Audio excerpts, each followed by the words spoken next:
ঘাসগুলো এতই মিষ্টি ছিল যে হরিণটি ভুলেই গিয়েছিল যে সে বনের সবচেয়ে বিপজ্জনক এলাকায় চলে এসেছে।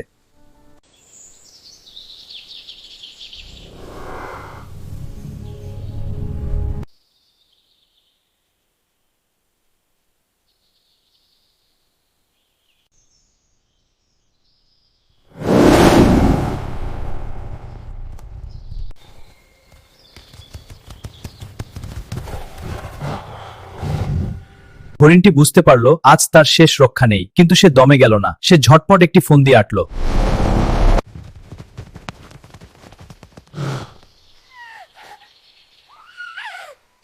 আরে, সবাই তো ভয় কাঁপে, তুমি কেন কাঁদছো? আমি ভয়ে কাঁদছি না, দুঃখে কাঁদছি। মহারাজ, মাভ্রদেই কাকে তোর সিংহ আমাকে শিকার করে, তবে সেই সিংহের পেটে এমন এক রোগ হবে। তা আমি ভাবছি আপনার মতো বীর রাজা কেন শুধু শুধু এই অভিশাপে পড়বেন। কারণ এই অভিশাপ আমার ভাগ্য।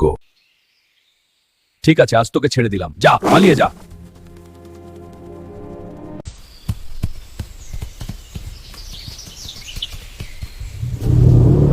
বিপদের সময় মাথা ঠান্ডা রেখে বুদ্ধি খাটালে বড় বড় বিপদ থেকেও মুক্তি পাওয়া সম্ভব।